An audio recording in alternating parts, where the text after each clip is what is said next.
everybody to our select board meeting for April 14th, 2025.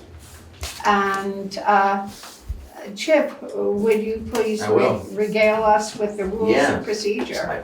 As required by Vermont statute, the Select Board holds its meetings in line with the Vermont Open Meeting Law as outlined in 1 VSA 310 to 314, except as otherwise stated in 313 of that title. The statute provides that the public shall be given a reasonable opportunity to express its opinion on matters considered by the public body during the meeting as long as order is maintained. Public comment is subject to reasonable rules established by the chairperson. As further clarified by the Vermont Secretary of State's office, the public comment period is not a free-for-all. The board chair may establish reasonable rules to maintain order, and placing time limits on each speaker is both common and appropriate.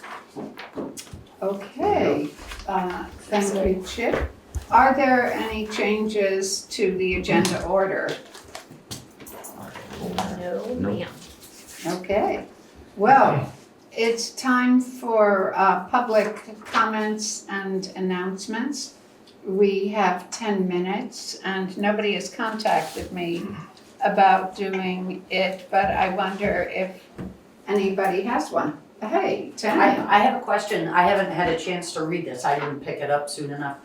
But I noticed a few things on, oh yeah, Tammy Sargent, Creamery Road. Thank you, Tammy.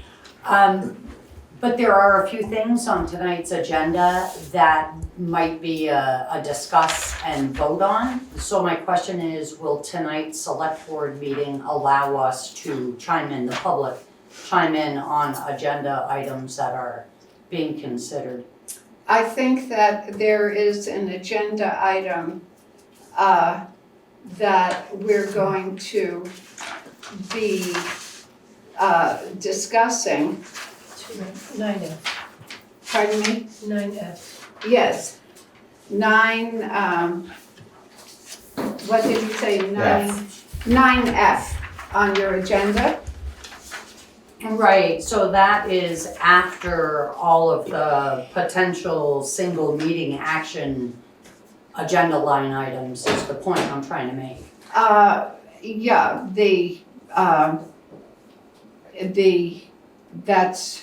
that's correct. So that's when we'll be discussing public comments, and we will welcome public comments. During the other 9, A, B, C, and D, throughout the ones that you were going to? We're not going to be having public comments on that. We have to stick with policy, current policy. And Unless you were to make a motion that you allowed us to talk. Yeah. well, I because you have think so that many. we can handle that when we come to those things. Yeah. So, was there any other public comment that anybody? Steve. Hi, Steve Lemke, River Road. As long as we have a couple minutes. The Green River Village Preservation Trust and the Vermont River Conservancy are doing a riparian buffer planting at the Green River Meadows on this Friday and Saturday from 10 in the morning to 1. And we're going to put 560 trees in the ground, and we'd like some volunteers if they're interested in doing it. So if you've enjoyed the meadows or hiked it and would like to help, it sounds far more strenuous than it is. There are lots of jobs for people regardless of physical ability and things like that. So again, this Friday the 18th and Saturday the 19th, 10 to 1, just show up. It's 7/10 of a mile south of the covered bridge. So just go across the bridge, turn left, and you'll see the cars parked along the road and in the parking lot. And we'll do that on Saturday and Sunday, and all the trees will be there. You'll have a forest by Tuesday. So it's not Friday, it's Saturday, Sunday, 10 to 1? No, sorry, I should not joke around about something this serious. Friday and Saturday. Friday, Saturday. Cool. 10 to 1. 10 to 1. Okay. All right. And if people have questions, is there a contact? Yeah, they can call me at home. We'll put something on Front Porch Forum Okay. tomorrow, so you'll be able to follow along there too. And that's rain or shine? Yes. Okay, thank you so much. Okay, were there any other public comments? Okay, then we'll go on to approval of the minutes of the 3/24/25 regular meeting. Do I have a motion? I'll make that motion. I'll second it. Okay, is there any discussion? Okay. We have to query people. Yeah. Okay, Tara, Aye. Chip, Aye. Mike, Aye. Sheila? Aye. Okay, and Brenda says aye. We have approved the minutes. So our next item, number 6, is finance, and it's the warrants. So Tara, would you like to do the warrants? Yes, I'd like to make a move to accept the warrants as written. Payroll week 3/30/25 is $8,774.30. Payroll week 4/6/25 is $7,951.96. Payroll week 4/6/25 is $7,949.12. Expense warrant number 2519 is $50,910.97. Expense warrant number 2540C is $24.09 for a total of $75,611.25. Thank you, Tara. Is there a second? I'll second. Okay, is there discussion, Tara? Yes, I just lost it. Hold on. I had it pulled up. Sorry. 1 second. Here it is. Okay, I got it. So, Cargill, we had 2,358.19 for salt. DJ's truck repair, for the 2016 and 2017 international was $4,518.50. We had bought $2,604.16 in chloride for the roads. Roberts Energy was $2,356.23, and that's diesel fuel. Diesel exhaust fluid for 7 vehicles was $1,365.50, paid to the company Royco. We repaired 2 John Deere tractors, or John Deere's, for $916.66. Wyndham Solid Waste Management was a quarterly assessment for $3,798.32. We had $420 to Zaluzny for sand, which is a lot less than we did over the winter. And for gravel, for upcoming spring work, we paid $16,772. We have a note from Ellie. There was a payable warrant for $44,569.56. And there was 2 Vermont state payments. Taxes were $1,259.34, and VEMR's was $5,082.07. Okay, is there any other discussion about the warrants? Okay, so we will vote on the warrants. So Tara, Aye. Chip, Aye. Mike, Aye. Sheila, Aye. and Miranda says aye. Okay, we have approved the warrants. And so now we're moving on to number 7, updates and reports. And we'll begin with Erica. Okay, so it's been 3 weeks since our last select board meeting, and this select board has been very, very busy. Time flies when you're having fun. It really does. So a couple of the things that I have done, I started out working with Kathy Wilkin on some questions about the town report and some errors that are in there and questions about it. And so any correction that we found to be made to the town report is now on the town website under a little post called Town Report Errata. And anybody that finds a mistake in the town report, please let me know or Ellie know, and we'll make sure it's corrected and move forward from there. I submitted the grant for ash tree removal that the select board approved last time. I helped the planning commission with their grant that the select board also approved applying for. I registered the highway crew. Some of them are going to a field day, which is where all the equipment gets viewed and you guys have a little day off and have some fun. Touch your truck. Kinda. Yeah. Look at the We might buy one. Drive it home. I am, without an assistant, I'm now coding the invoices again, so it's good to remain acquainted with how that's done. And also posting agendas and minutes to the website for all the commissions and committees. Jimmy and I had a meeting with Colin, the Wyndham Regional Project Manager for the Slate Rock Culvert Grant, so that is ready to start its first phases of work. It's gonna be a multi-year project, so I'll keep you updated as soon as anything happens, but the first thing to do is going to be engineering. Another grant-related thing is that finally we got the grant executed that was awarded in October for a scoping study in Algiers for traffic calming and pedestrian and bike paths. So that can start soon too. Working with VTrans on that. So that committee has been dormant for a few months and I will call them back into action this month to address that grant that we finally got executed. Ellie had some changes about taxes that she wanted to be put on the website, so that information, the FAQ about property taxes is updated on the website.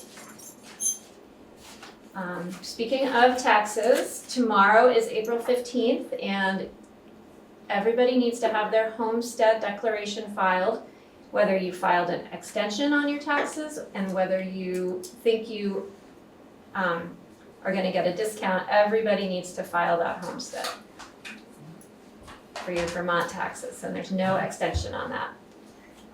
So that's due tomorrow, and Every homeowner, not renters. sorry, yeah, every home, well, if you are a renter, there is a renter's discount that you can get that's sort of related to the homestead. But your landlord has to file that too. Right. So everybody should file it, especially, the homeowner should file it. So the Chip reminded me that there is a VLCT open meeting law webinar that everybody can take that's on a commission or a committee of the town. And if you need information about that, get in touch with me. I'll try to send an email to everybody out tomorrow morning. It's on Wednesday morning, I think at 10. And that's my update. Well, that's a lot of work, Erica. It's been a very busy week and with a lot of challenges. So thank you so much for your steady work here. Okay, so next is our highway department. Are you comfortable with me here, or should I move up, or? Just bring your chair. This will be fine. Oh, yeah. Great, terrific. Almost on the front porch.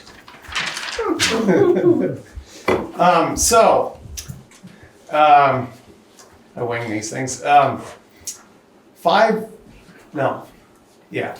weeks ago, I said in 4 to 6 weeks, your roads would be better. And for most of you, that's true. They are. They're not where they can be, but, so the one thing I maybe didn't mention was, I did mention rain causing potholes, but we cannot grade when it's frozen, or if there's excessive rain, we have to wait a day. So we tried 2 weeks ago to make one loop around everybody's road, and they aren't done on thawing still. And so we're on Sweet Pond now. We've been over Stage Road and Creamery, and we try to go by the most vehicle traffic and then go downhill from there. So we are out there, but we probably got 4 grading days out of the last 2 weeks. which you expect 10. So that would have put us a long way around. So we're currently going over the hill. We're going down to Packers, around Keats, and around the back of the hill to East Mountain. So if anybody's watching and wondering, I've had a couple calls from East Mountain. It's supposed to rain a few more days this week, but we will keep that grader going. And just to mention, to go along with that, I've posted the roads. I have not pulled them. Some towns have. I'd rather the people that behave by the rules call me. And there's still flare-ups. We had one just before Lee Road on Bonnievale last Friday.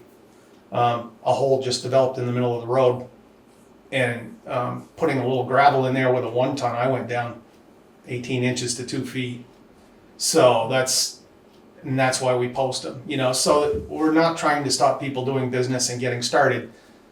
But people have been calling me case by case, and I'm like, yeah, like this morning, it's frozen. You can go. Get up early, do your thing, move your equipment. So I'm going to keep those signs in place for a week or two for the safety of, you know. And so things are, the back to stage road is still festering, and we've gone down through Heinsberg and River Road and on this side of the bridge and filled the potholes, and then it rained. So there's some, but they're a lot better than they were. And by the end of this week, they should be. So I may come in just at 6 weeks. We will then go around again for the final grade and the juicing, which usually the goal is July 1st to do that. In between that, we'll be cutting trees and, well, of course, this Saturday, we had taken all the plow frames off the 10-wheelers and the spinners and all that stuff for plowing snow. And I came in Saturday thinking that the asphalt would be snow covered, and it was. And so we threw a little salt out, but when we got to the hollow road, there was 3 inches down by Alan Belleville's house. And so I came back and put a plow on and went over to the west side, and there was a good 3 inches. And so we actually was better off to plow it off and then use a lot less salt. That was too much. Just April 12th, I'll put that one in the back of my head. That's a late one. And then we just let the dirt melt off because plowing it would have done more damage than good. So that's where we're at. We are out there plugging away. That's the new future. We'll be trying to clean the roads and the culverts out in front of the grader and keep that grader chugging along. So 4 seasons in a single week. it really was. And then today is such a Right, teaser. that's what I mean. Such a teaser because Tomorrow's gonna be awful. there's weather coming in. Yeah. And yeah, the grading we did, in the last couple of weeks, when it rains the next day, it's 2 inches of slime, and it's not potholey, so it cures that, but it's not the best it could be. But it is where we're at, and it's going to continue. Right, just So- like everything else. Well, the average temperature now in Vermont's 55. I could use, maybe 2 or 3 days of that would be okay instead of a few hours. They keep promising it's going to be 55, but it's been cool. It's been on the cool side. So you can still find snow if you look for it. Oh, yeah. So there'll be a little festering of the roads still. So that's about where I'm at. Well, thanks so much. Okay, Yeah, thank you. And we appreciate it. Thank you. No problem. Okay, so next we've got Ellie, our town treasurer. Am I fine sitting here? Tara, can you see Ellie? I sure can. Okay. Hey, Derek. So, first I'm gonna just do a little review of the budget status report and ask questions if you have them. I'm just gonna go through and pick out some of the things that I saw. So overall, I just wanted to say our revenues are up to 88%, which is 10% of where we are. So right now we're at about 78% of our year. Mhm. So again, total revenues are up about 10 cents above, 10% above that. So where does that come in? I'm looking at some of our tax revenue, and I do see the delinquent and interest from delinquent taxes, especially the penalty has made, is at 126%. Algiers Fire District, once we got Will to be the signer on the account, then we caught up with the payments that Algiers Fire District owed the town. So that's good, we're paid through fiscal year 25. Fishing licenses are up, and hunting licenses. We are down in terms of clerk fees, and a couple of fees that I've seen just not as many people are coming in to renew their registration on their cars. I think maybe because it's easier to do it online at this point. Marriages have been down. Excess weight permits have definitely gone up, and land postings have gone down. So those are just some little interesting things there in terms of clerk fees. We did get 2 grants under miscellaneous grants that were not expected. One was the election grant for $5,000, and the other is a courier grant, which we did expect for the library. We get those annually. And the courier grant was for moving interlibrary loan books? Yes, exactly. And the amount of interest that we've earned on our accounts is much more than we expected, which is great.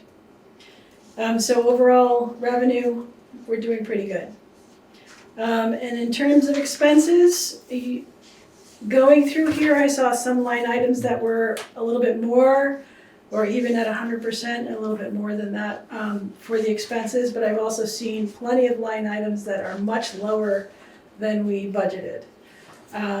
So if you look at, let's just say the select board budget, even though within the select board budget you see a lot of variation, we're still at just 72% of the select board budget. So again, that's below the 78 for this time of year, 78%. Treasurer's budget is a little bit down, lower than 78. The BCA budget is a little up at 87. I'm just thinking, why is that? Yeah. I think the reason that number is higher is because of the grant and the expenses that we had for the grant. Again, this is the election grant, and this is the expense side of the election grant. And we use that entire grant, so it's up to 100%, so that's making that number go up higher. All the transfers out are at 100% because those are one-time transfers, and they're already out. Auditors overall are down at 52% of being spent. We will have the professional auditor coming in June, so that will probably go up at that point. Listers is at not even 70 yet, so it's pretty much on par. Town clerk is only at 72%. And part of that has to do with splitting responsibilities over the last 6 months and having to figure out where time was going to be spent between all the staff.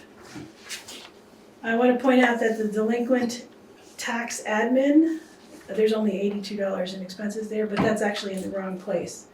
That should have been advertising, one for a highway position and the other for the sand RFP. So that $82 doesn't belong there.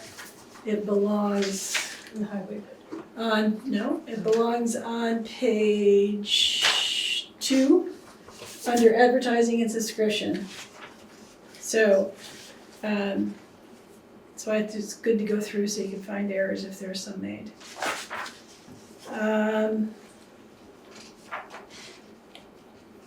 Let's see, there's nothing else really remarkable. You've got a bunch of annual expenses and appropriations that are in the last couple of pages.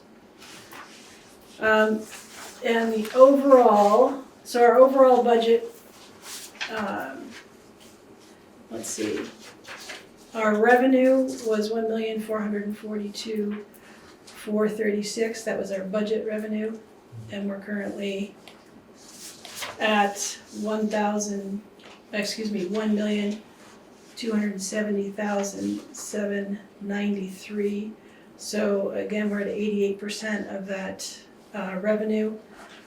Our expense budget was $1,394,998, and we're currently at $1,141,853.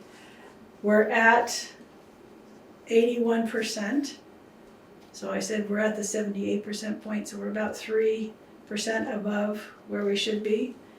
But our revenue is up, so that's good. And at this point, if we take our total revenue and subtract our total expenses, we're 128,939 ahead of the game. So, Yeah, that's nice. and I think we all have been pretty conscious about where we are in the budget. I know Jimmy's looking in every time I finish a payroll, like, where's those numbers, you know? And and we're trying to be very careful, because we don't want to see that bottom line go too far. Just in terms of what I've been doing, just finished monthly and quarterly reports for VTax and Beamers. So VTax is related to the tax money due to payroll. Beamers is the retirement plan that also comes through payroll. Quarterly U.S. Census regarding payroll and taxes received. Those are both done. The quarterly water bills are out. The sewer bills are going out tomorrow. Marlene and I are starting the workers' comp audit, which is an annual event, and that has us reviewing contracts, whether people get paid 1099s or they go in payroll, and Department of Labor regulations. So that's a good thing to be working on. And I just attended a Department of Labor wages and compensation workshop that was up in Rutland. That was a pretty intense 3 hours. Also, just recently completed with Erica a meeting with Bob Fisher regarding delinquent taxes and moving forward on tax sales. So Erica and I are waiting an engagement letter and working out next steps. With Algiers Fire District, as I mentioned, Will is now the signer for the Prudential Committee, and he's currently drafting a letter to go out to all of the district members to seek participation on the Prudential Committee. Oh, cool. And hopefully that will go out tomorrow, if not a little later this week. So, so again, the trainings that I've been to recently are the Department of Labor and also passive risk management. That's always an exciting one. Oh, yeah. So that's what I've been up to. And if anybody has questions about something on the budget status report, let me know. You know, I occasionally get emails asking what they are, That would be me. what the numbers are. So, and did you understand the questions you I had? do, yes. good. Okay. I will say this because, you know, for people who don't know, ideally, to get the warrants and everything come out early, I study them, and then on Monday, poor Ellie has to answer the emails. But the indicator of the percentages, so to be at 81% at this point of the year is incredible, and is a reflection of the work that she and the staff are doing. Because I will tell you this, just from some of the emails every week, they are dead on it, and you know, it's a really nice job. And to me, to make it just so nice is that you can just look at the percentage as an indicator to see where you are, and where Jimmy is or where anybody is. It works perfectly. I love the system. So yeah, no, good job. See you next Monday. So we're not. Right, don't pester her. Yeah, I know. Every Monday she'd probably get a cup of coffee, read an email.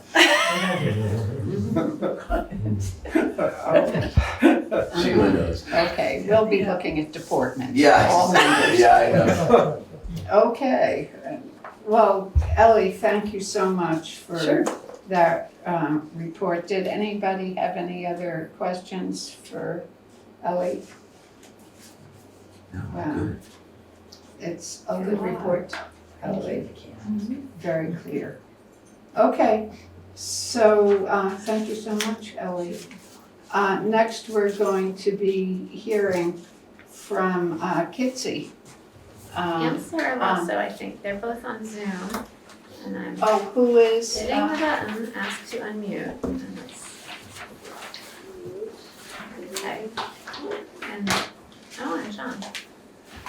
He's unmuted, that's good. Hi, Sarah.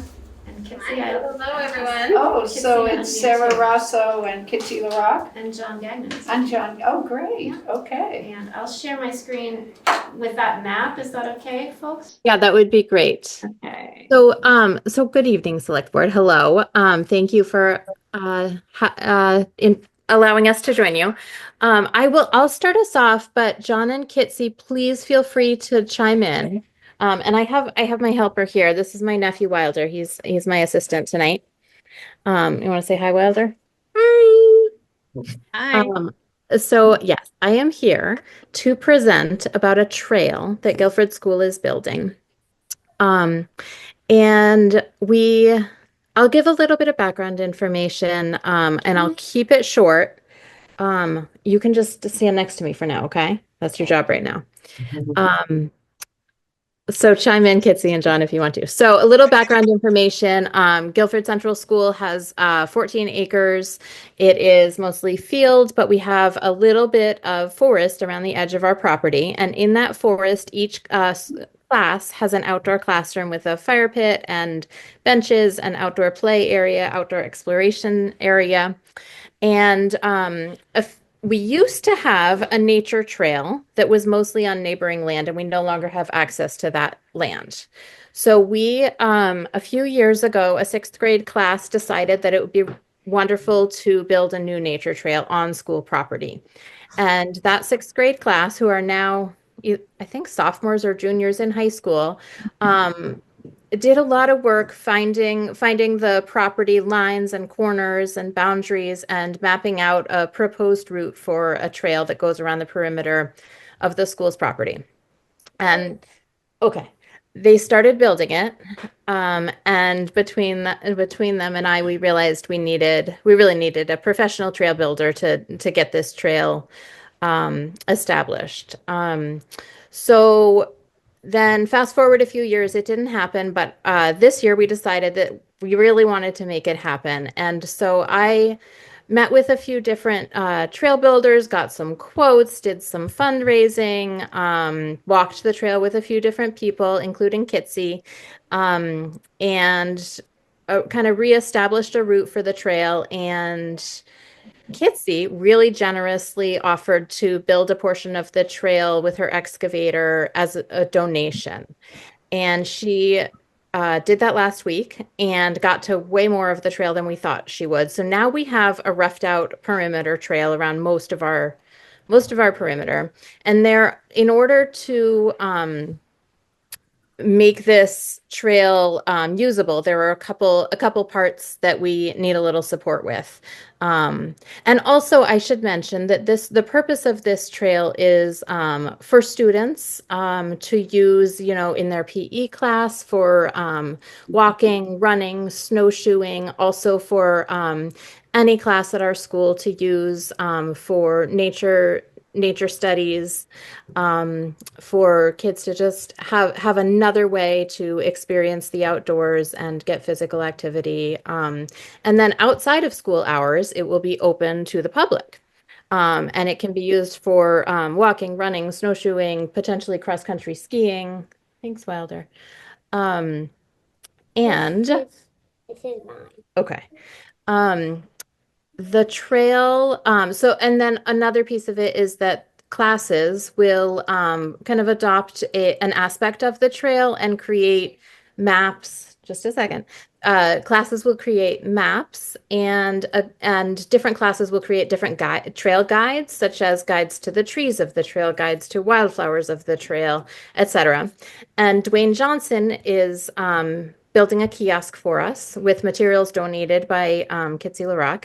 And so there will be a kiosk at the trailhead where anyone who visits and accesses the trail can either take a paper guide or access a QR code to, use the map guide for the trail or something like that. So we are envisioning this being a great asset to the whole community. And because of that, we thought, hey, let's ask for the town for some support. So we're at a place where there are a couple of specific things that we need help with. And so we are coming to the select board, for just your blessing and support, because we think that this is going to be really cool and we want the town to know about it and be behind it. And then also I'm gonna let Kitsy talk more specifically about these two asks, but there are two spots on this map that Erica pulled up, and thank you for pulling up this map, Erica. There are two specific things that we are wondering if the select board could give their blessing for the town highway department to help with. One of which is a culvert and one of which is painting a crosswalk. So Kitsy, can you speak a little more specifically to the specifics of those two asks and anything that I missed? Certainly. So I spoke with Jimmy, I think on Friday, and I explained to him the general idea of our trail and our goals, and specifically said if there was any possibility for the town to help out with a couple little parts. So the first part is on the bottom of the map, there's a little dark purple line that goes across the pavement road. Can you see that? Yeah. Okay. So we're hoping that the town could just paint that as a crosswalk. And then there is a swale, just, let's see, the pink line, the little pink line, is what would be a potential culvert in that swale, and then to gravel over the culvert. So it's really a very small scope of work. I think, Sarah, I don't know if we have a goal of when it could be done, but really we're very, very flexible whenever it could be fit in. And so it's a pretty small scope of work, honestly. And for a longer range plan, Sarah and I have a goal of filling in the side of the road where the bright yellow line is, as a shoulder, to extend this trail eventually and turn it into a sidewalk. And furthermore, if we could ever do so, is to make some sort of handicap accessible trail off that yellow line out into the woods, a smaller loop. That's like our long range goal. Any questions? I have questions. Yes. Okay, so with the bottom part says, what do we need as of April 5th? You have 3 items.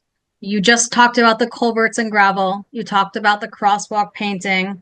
And then the trail construction, next phase, smoothing the trail. Is that additional or is that the handicap area?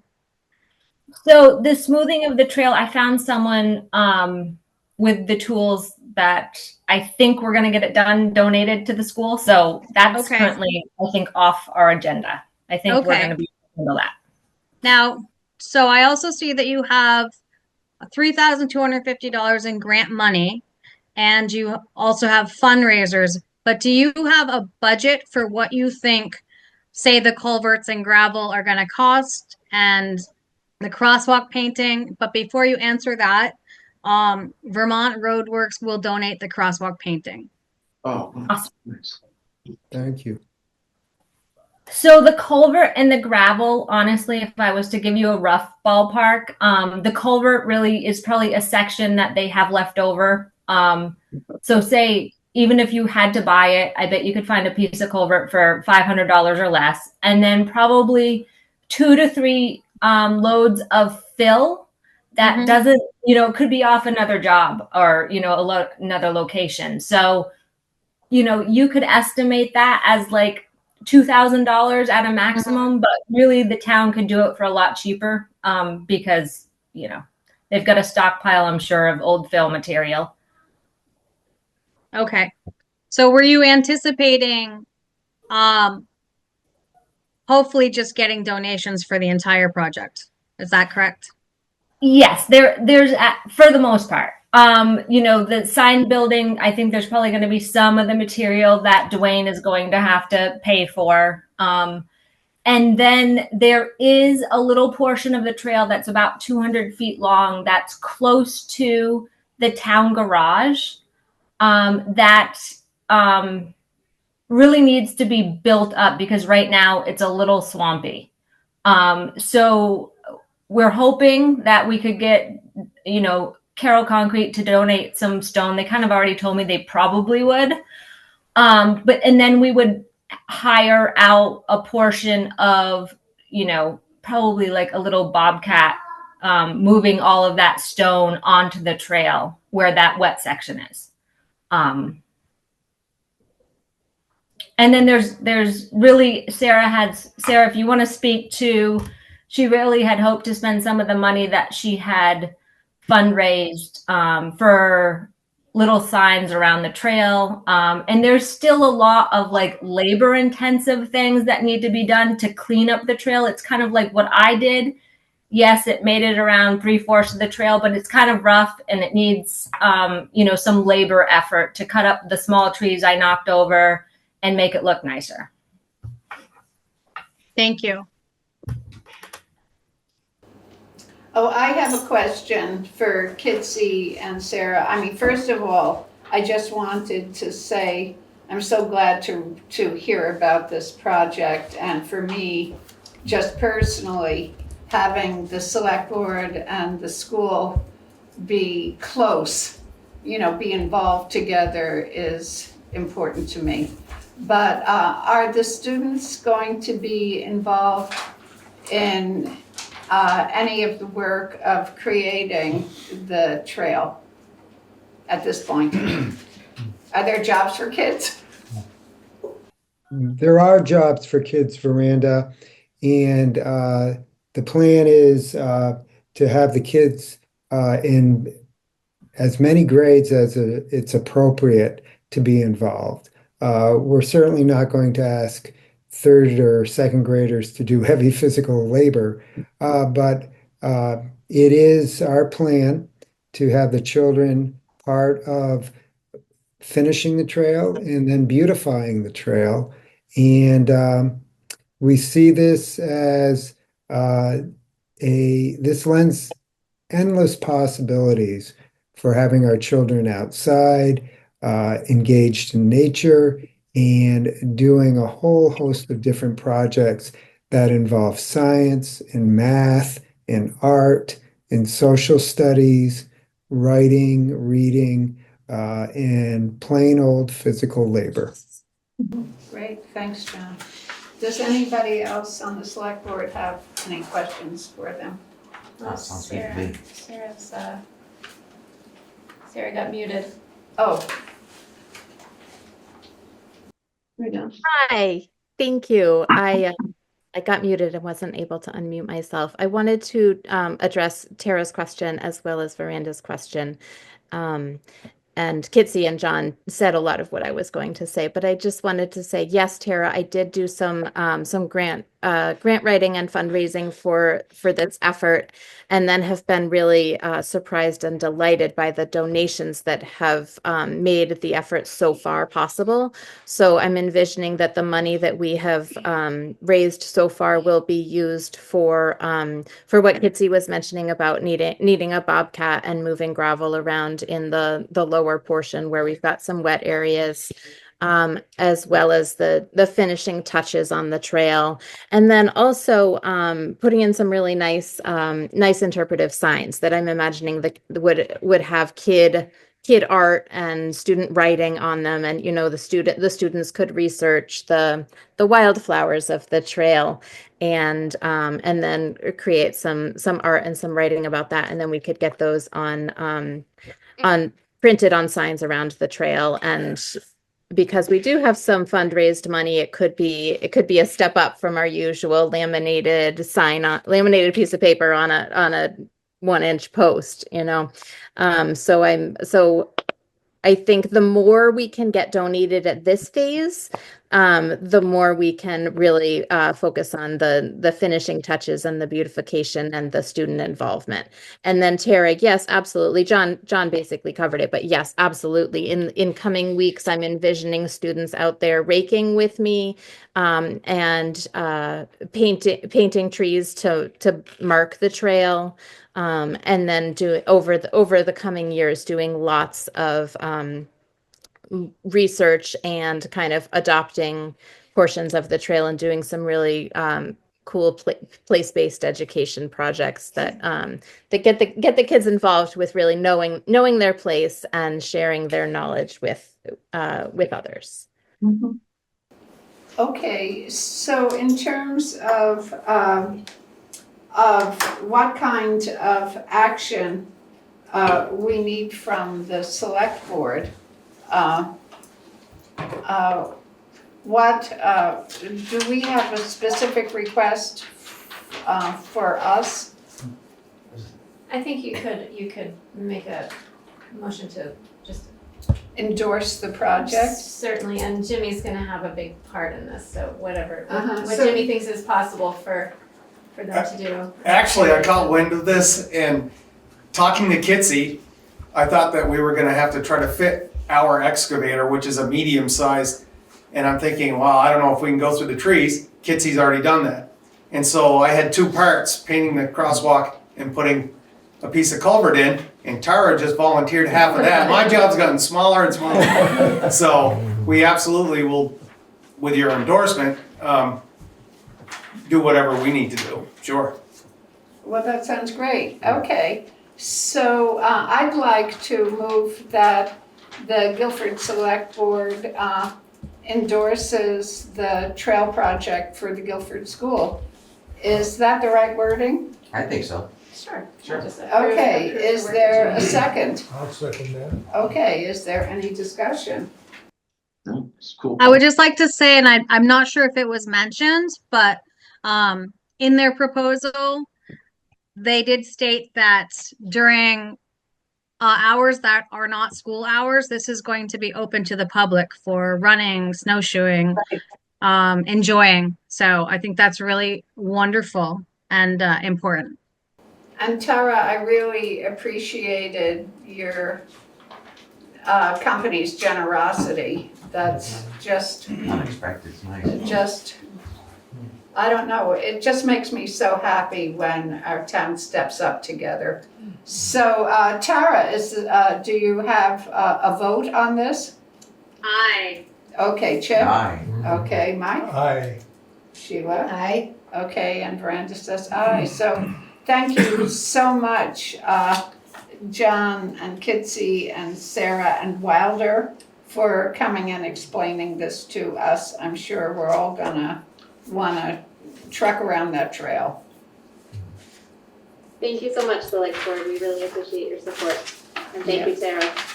You're welcome. Thank you. Well, that, Thank you. a really good vibes project, as we used to say. Yep. Okay, so now we're done with updates and reports, and we're on number 8. Thanks, Jimmy. We're on old business, and first we have a group of, oh, I'm sorry, I thought that was my phone, I didn't mean to. Okay, irrational exuberance here. Okay, so we have VTrans annual filings. And so, Erica, did you want to just go through what these are for the, so that our audience here knows what we're talking about. Yes. So we mentioned this at the last meeting. Every year we have a number of things from VTrans that some we have to do, some are optional. I will start with the thing we have to do, and that is the financial plan for town highways. It doesn't necessarily match our highway budget. It's just something that VTrans uses to understand what they need to know about towns' budgets. So this document was created sort of like a spreadsheet with the help of Megan at VTrans, and it has just a listing of Class 2 payments that we will get from the state, Class 3 payments that we'll get from the state. Those are about $5,000 each less than we got last year for the same amount of road.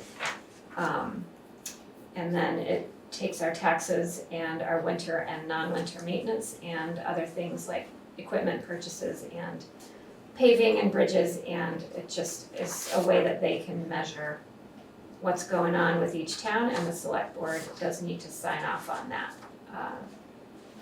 So that was put together by me and Megan Brunk with Jimmy's help, so your staff has been working on that. Okay, and so I'm assuming that we're going to do these one at a time? Or can we do you want to explain all three? Oh yeah, you can, you know what, I mean, you can do it one at a time. So this is the TA 60 is what it's called. And it happens every year, and the numbers come from the state, and we just submit it back to them with our select board's approval. Okay, so would anybody like to move this TA 60 annual financial plan for VTrans?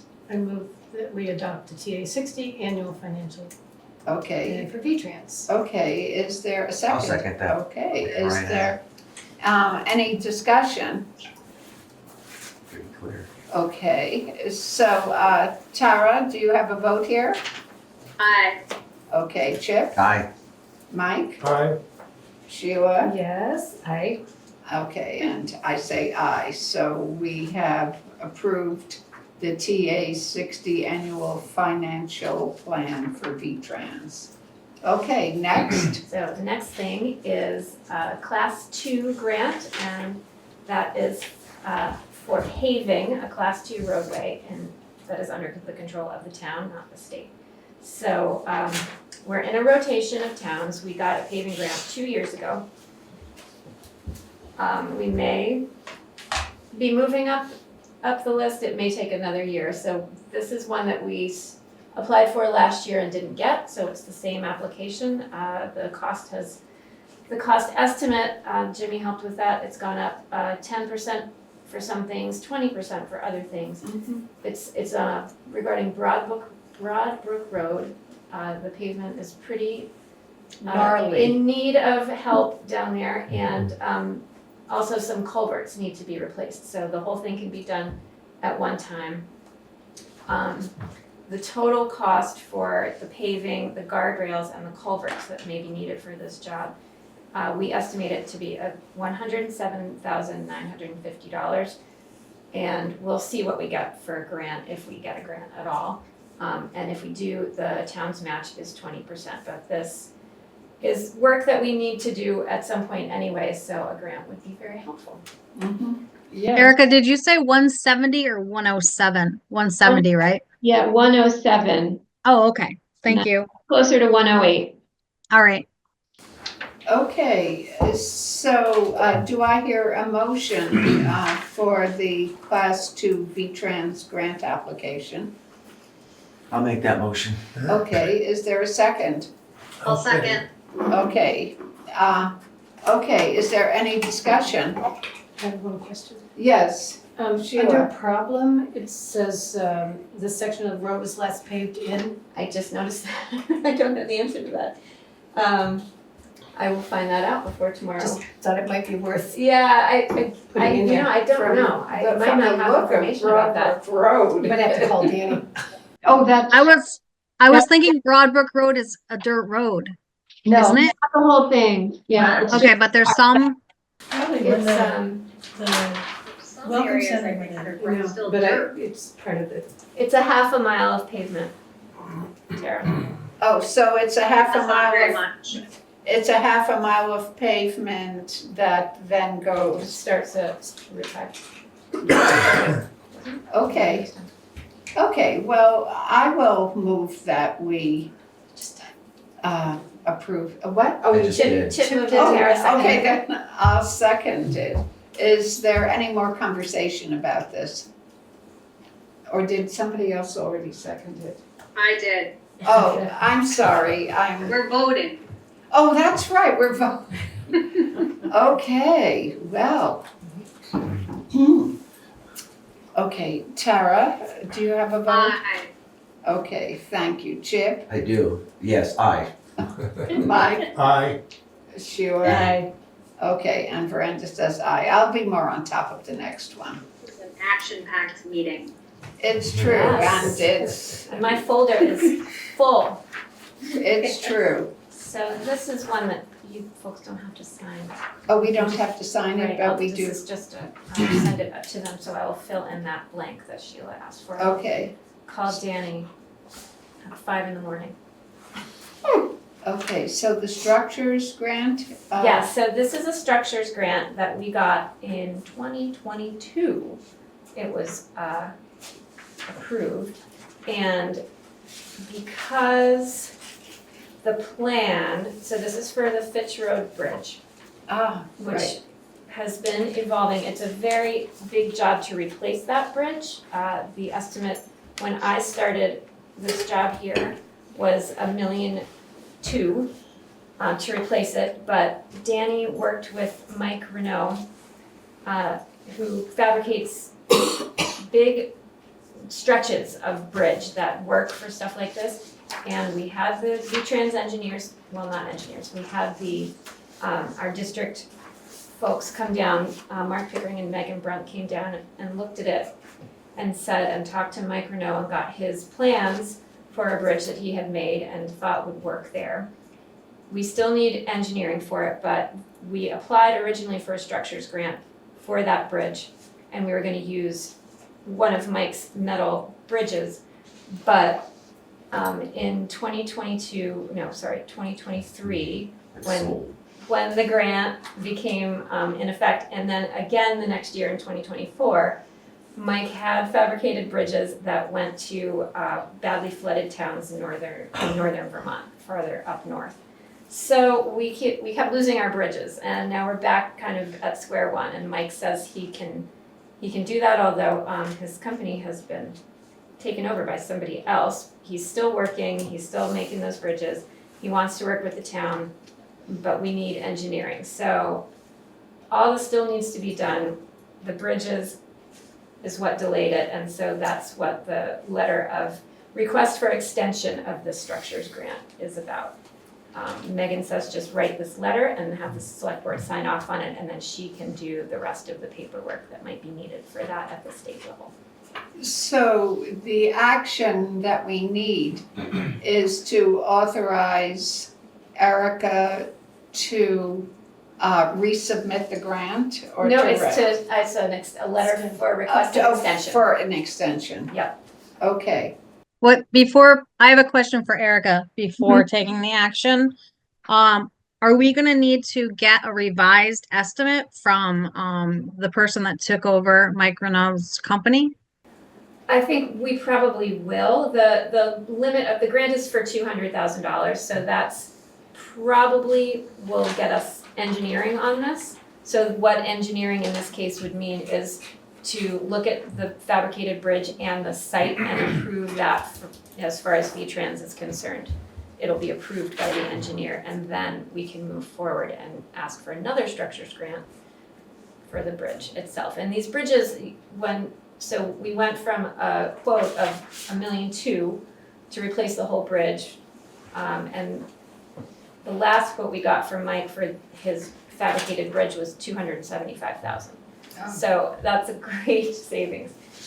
So, Yeah, the question is, it's a great grant amount, but you just don't know how much engineering is gonna soak up of that. sure, and that is another one of those things that's just increasing exponentially right now. Yeah. So, we just have to see. But the fact that you can then apply for another structures, Yes. yeah. Absolutely can. Because I know that was Jimmy's big concern too with it. It was, if we had been able to use Mike's bridge.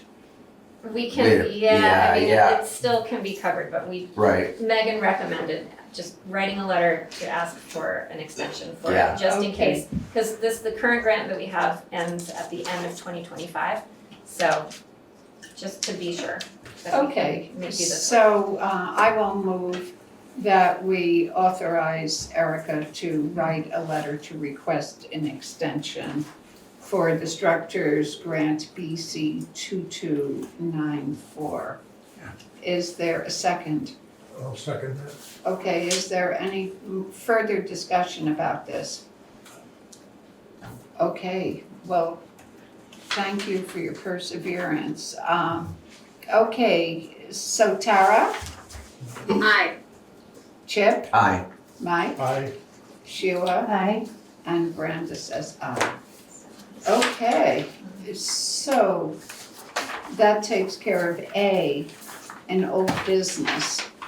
Now B is annual select board goals discussion. And the select board, over the last 3 weeks, select board members have put a lot of time and effort into considering our goals.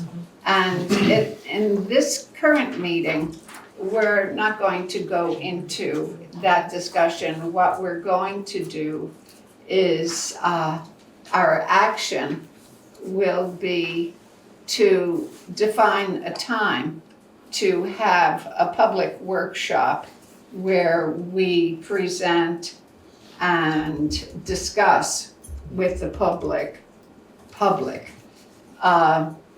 our process and our outcome for the select board goals. That's my understanding of what we're doing tonight, is I assume that that's correct. Do you mean Yeah. discuss or take comment? Pardon Do you me? mean discuss or take comments from the public? Yes, at the workshop, we will take comments from the public. Kind of like the budget workshops. Yeah, we will present, yes, we have 5 different versions of the goals that I think people have finished working on. And Erica, with any of our help, will aggregate those into a reasonable form. And then at our workshop, we can process this together as a kind of roundtable discussion is what I'm imagining, and also take public comment in doing this very open meeting law process orientation. So in thinking about this, we need to select a time. Do we have to pick a date for this workshop and vote on it, or just define the principle that we're, of what we're going to do and then schedule it? I mean, is scheduling what we're up to now? Sure, good. Is that Yeah. possible for everybody? Yeah, it's good for Yeah. me. Yeah. So that, are we envisioning that this would be a part of a future select board meeting or a standalone workshop? I'd say standalone. Yeah, I think it should be standalone too. Okay, So I'm looking at town office calendar to make sure that we don't get it where another meeting is. Do you guys prefer evening probably, right? You know, Erica, how many hours a week are you working? Maybe we could do it during your work hours, so that. Yeah. I mean, Fine with me, that's I always fine know, with right? me. Because you have to work so long. Mm-hmm, You have no assistant. true. Yes. That's fine by me too. Let's see. Just Thursday morning, there may be a cemetery commission yeah. meeting.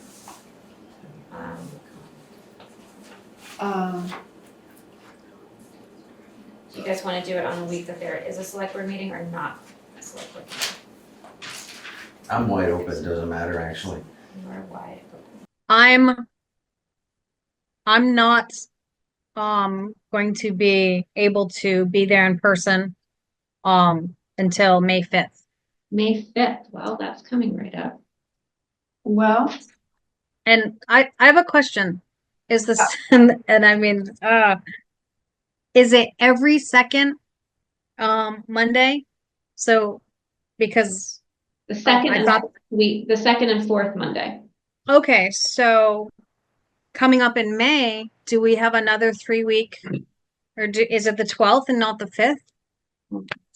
we have the Select- 12th and the 26th for, oh, well, the 26th is Memorial Memorial Day. Day, so it'll be So it will Wednesday. be that Wednesday. Okay, so so it's the 13th, is that correct? Or no, wait, I'm sorry, the 14th? 12th and the 28th. 12th and okay, thank you. Okay, so,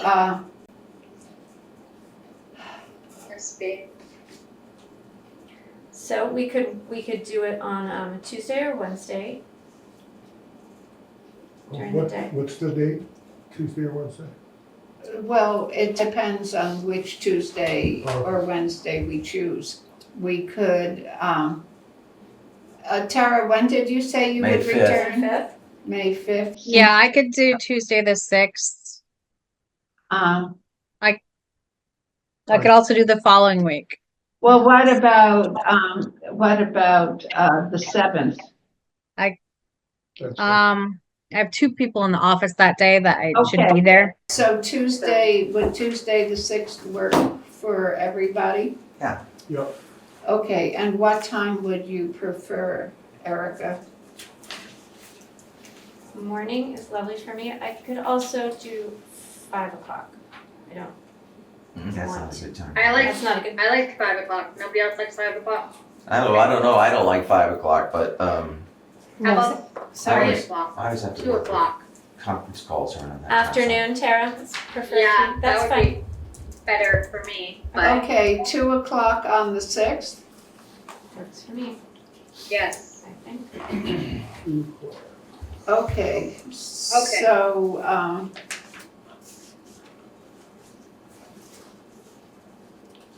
Erica can send us a reminder. okay, and so is this something that we need to, we took an action, we don't have to vote on this, do we? I don't think so. No, we No. just did a scheduling. So, Sure, that's great. if you want to. Okay, so, 2 PM on May 6th, goals workshop. okay. Well, reading all of those documents has been really interesting, and I appreciate the hard work people put into it. Okay, so the next C is new state ethics rules and requirements. And we can have a discussion of the, how far we've come on this. Sheila, I think, handed out a document about it. Do you want to read it or summarize it? Let me go through it quickly. I think. Okay, does everybody have a copy of So this? we gave it to people here, but not online, so I just thought it might be useful to Yes, review this. Because there's a lot of different moving parts to this. It took me, as I was going through my own conflict of interest and undergoing the code of ethics training in the state, it took me a long time and reading through everything that Erica did for months on this work, it's just incredible. So it seemed like the summary would be helpful. So in January, the Vermont Municipal's Code of Ethics became the code mandated throughout the state. And it sets minimum common statewide governmental ethics standards regarding, and I'm just going to read through this list quickly. Recusal and disclosure for conflicts of interest, no directing others to act unethically, no participation after recusal due to a conflict, avoiding appearance of unethical conduct, no improper preferential treatment, no using municipal position for improper personal or improper personal or financial gain, no using municipal information for improper financial gain or position or information, no using municipal resources for improper financial gain, limitations on gifts to municipal officers, no making unauthorized commitments on behalf of the municipality, and no benefiting from contracts. All of those things are things that this select board and prior select boards have really adhered to. But there's a full documentation for this whole thing on the government on our town website. So as a result of this code of ethics, each municipality is required to adopt an ordinance dealing with receiving and responding to a charge of violations of the state code of ethics. And that ordinance is the next item on the agenda. So, and Erica's done an incredible amount of work. Well, I'm not done. Erica's worked on this a lot. Excuse me, let me clarify. It's not the next item on our agenda for tonight. We're just introducing. Oh, the code of ethics. Yeah. Ordinance, okay. What I think is probable is that the state will learn as it goes while figuring out how such an ordinance works in practice and thus inform our own ordinance. Then we have the conflict of interest policy. And it's been made clear that Vermont municipalities may adopt a conflict of interest policy that at a minimum adheres to the state laws. Guilford's policy meets and exceeds this requirement. It was adopted in March of 2018, and it is currently under review. The policy states as its purpose to ensure that the business of this municipality will be conducted in such a way that no public officer of the municipality will gain a personal or financial advantage from his or her work for the municipality, and so that the public trust in municipal officials will be preserved. It is also the intent of this policy to ensure that all decisions made by municipal officials are based on the best interests of the community at large. So we had a discussion a while ago, and the select board is concerned about how this perceived conflicts of interest might inhibit the spirit of volunteerism among our residents. It's essential to maintain reasonable balance between engagement and transparency, and we have a large number of our residents who do volunteer in this community in multiple positions. Excuse me.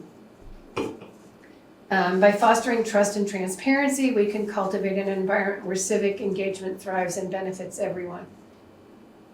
To achieve balance, the select board is considering adding the following guidelines to a revised conflict of interest policy. 1, encourage open communication. Transparency around roles, expectations, and decision-making helps prevent misunderstandings. If concerns arise about potential conflicts, proactive discussions can help address them constructively. 2, approach concerns with fairness. And 3, reaffirm our commitment to the community. I think those are pretty obvious things. We also think that we're a relatively small community, and our decision makers often have family ties, friendships with, or at least neighborly connections to those impacted by decisions being made. If a decision maker recognizes a bias due to such relationship and the decision maker cannot reasonably set aside this bias, then the decision maker should recuse themselves from the final decision, but may participate in information gathering and the ensuing discussion. Although we recognize that a perceived bias or conflict of interest may be based on feelings, described in legal terms as personal opinions, feelings, and interpretations, it still needs to be openly discussed and resolved. And I think that paper sort of summarizes where we've come, what's expected of us from the state, and what the select board is trying to do. Thank you, Sheila. And, I think this is brand new for the state. And so how this will work in real time is nobody knows yet. I mean, what we do know is that Erica will be the designated recipient of a complaint. And that as the select board chair will be the assistant to receive that. But in discussions that different select board members and Erica have had with the commissioner, the state ethics commissioner, or director, what is her role exactly? I think she's the commission, she's the head of the state ethics commission. Yeah, she's the I don't head. think- I I don't think want to there's- say executive director. but Oh, I guess, yes, I think that that's more accurate. That this is an evolving project. And something that, I'm sorry, Brenda. No, please, go That right I'm ahead. working on is a very spelled out process of like step 1, step 2, step 3, step 4. Like you have a complaint, you send it to Erica. Erica does this thing with it. Then that decision is made based on this stuff. And this is all things that I'm waiting for guidance on. Mhm.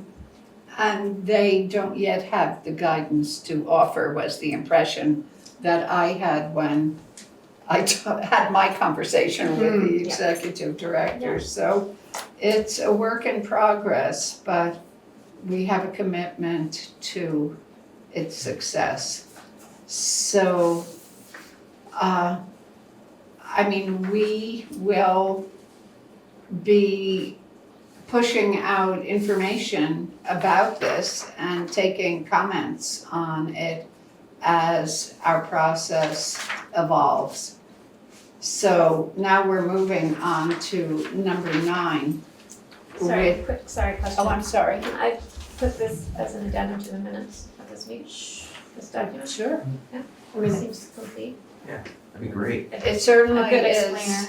where we are now. Yeah. And thank you, everybody, for your work on that document. Okay, so next we're up to new business, and these are all good news things, the first two. The first is appointment of a new conservation commissioner. And I had the pleasure of meeting her. Her name is Alex Lacey, and she works as an educator for the solid waste district on all of the recycling and composting. And she's a young person full of energy and with a lot of terrific skills. And she's eager to share her passion for composting with people in this town. So I'd like to move that we accept or approve, I guess it is. Approve. Oh, we just appoint, we don't have to approve You the appoint her. appointment, we just, Yeah. okay, great. I'm a work in progress as well. I move that we appoint Alex Lacey as Conservation Commissioner, a new Conservation Commissioner. Do I hear a second? I'll second that. Okay, is there any more conversation? She's been present at a fair number of community meetings that I've been at, so that's nice to know how engaged she is already. Yes, she really is. Okay, so Tara, what is your vote? Aye. Okay, Chip, Aye. Mike, Aye. Sheila, Aye. and Veranda says aye. Okay, and so next there's the appointment of a new recreation commissioner, and what is the name of that person? Uriel Nahara. Oh, Uriel. Well, bless his heart. And Uriel wrote a lovely letter to the select board, which I shared with you all, and he requests consideration for appointment to the Guilford Recreation Commission. He's interested in joining the commission as a community resource. He's an artist, musician, farmer, and town official that wants to help support current work being done by the commission and learn how to implement more recreational activities that encourage like-minded neighbors to meet one another. Okay, And I also have a communication from the rec commission, and they oh, are just thrilled. mhm.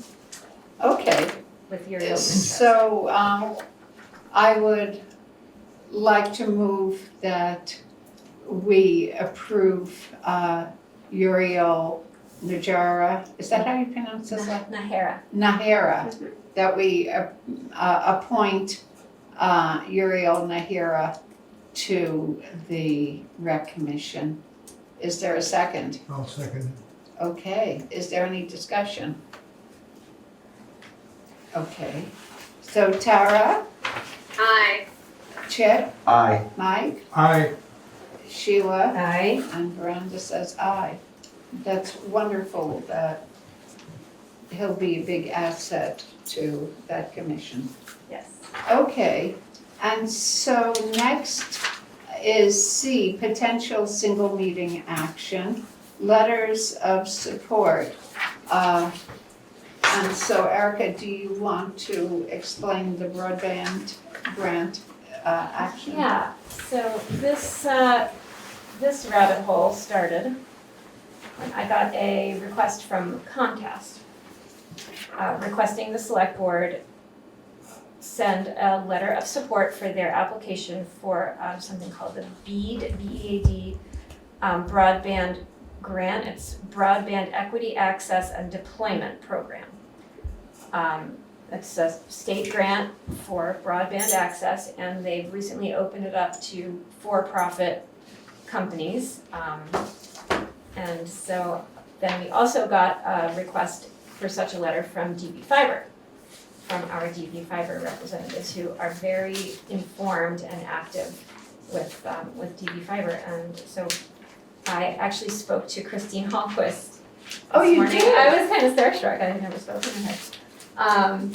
It was very cool, and she says that her recommendation was, and this is what I suggested, and Miranda and I were talking about it, since we have two, we can support both of those grant applications because we just want them to be successful in getting broadband here to Guilford. And she said that not supporting one would be more question raising than supporting both. So that's kind of what we were thinking too, since we got two requests. That my recommendation would be to just say to send two support letters, although I heard from DB Fiber reps today, Lynn Pancake says that they sent the application in today, but it's not due until the 17th.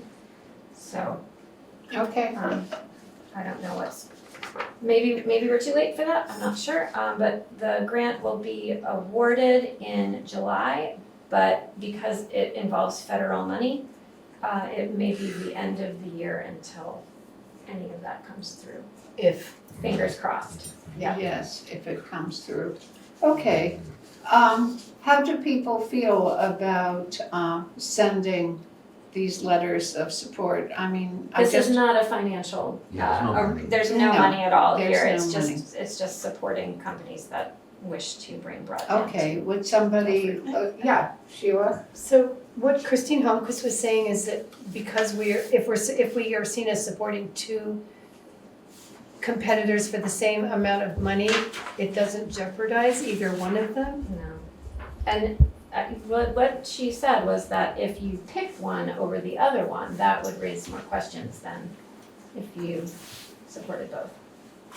Well, one is a private company and the other is a public entity. Yeah. And I wonder if they would have different criteria for evaluating them, but luckily that's not our problem. Yeah, I was gonna say that we're not involved in that, but still, I just, where was Comcast 6 years ago, or in 2016, when we were trying to get broadband to everybody? Well, That's just a, no, there's a lot of hand-wringing Yeah. about internet access in general, you know, it's sort of the veil of tears or the frozen meeting, you know, all of those things. But I'd like to move that we submit letters of support for both grant applicants. I'll Okay. second that. okay, Erica, Mm-hmm. Can you ask Lynn Pancake to inquire? It sounds like you said that the application isn't due until the 17th. However, he submitted it. So the letters would be an add-on. And can he then follow it up with the support letters? That makes sense to me, and I've experienced that too when applying for grants. Letters of support can come after the application, even after the deadline. Because Okay. they really are, in this case especially, they're not a pledge for financial backing, they're simply community letters of support. Yes, I've had that experience too, and the fact that we're freely offering these letters of support, but they're not an automatic part of the grant application has been what my experience is. It says they need to be received by April 15th, so. Okay, well, We're on it. we're on it. Okay, well, I think just for variety's sake, I'll ask Sheila, what is your vote? Wait, I'm sorry, I'm not ready. Yes. Well, I just thought it would help us with our energy to have a different expectation. Mix it up, exactly. Mike? Aye. Chip? Aye. And Tara? Aye. And Veranda says aye. We have approved the letters of support. Okay, so, D, do you want to frame this issue for us, Erica? Yes, sure. Let me see what's in my folder.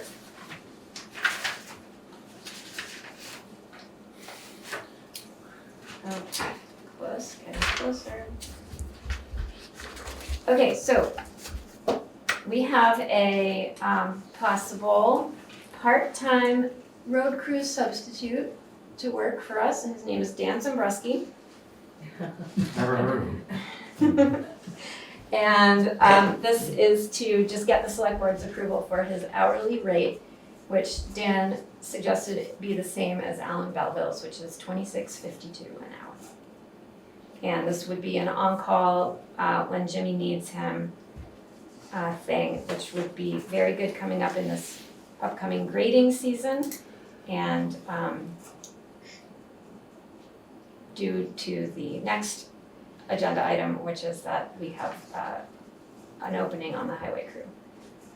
So this one is for Dan's part-time rate. Okay, so I heard Sheila. I'll move to approve Dan's part-time rate. Yeah. I'll second. Okay, all right, and so, is there any discussion? It'd be great to have Dan around, that was my discussion. Yeah. Okay. If he's available. When he's needed and available. Okay, so Tara, Aye. Chip, Aye. Mike, Aye. okay, Sheila, Aye. and Veranda says hi. Okay, so there is an opening on the highway crew. Do you want to say anything more about it? No, sure. One of our most recent hire has some family issues that he doesn't feel like he can continue working here anymore, and so sadly he had his last day on Friday. And so I'm here to ask the select board if I can put out a help wanted ad for that position. I so move. Second. I'll second, yeah. Okay, is there any discussion? It's a hard job. You know, it's a lot. And, you know, it's good that everybody was satisfied with this person's work and it was just something that the person needed to do. So, okay, so Tara, how do you vote? Aye. Chip, Aye. Mike, Aye. Sheila, Aye. okay. So we will put out a request to have a new highway department. If anybody knows anybody, send them over. Yep. Okay, so now it's Dan Ingold, Emergency Management, an MOU with Guilford Community Church. And so, did you want to talk about it? Sure. Dan? Yeah, come on over.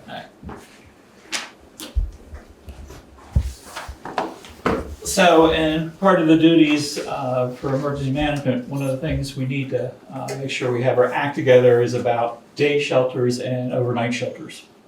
And up to this point, we have been looking to use the community church as an emergency day shelter.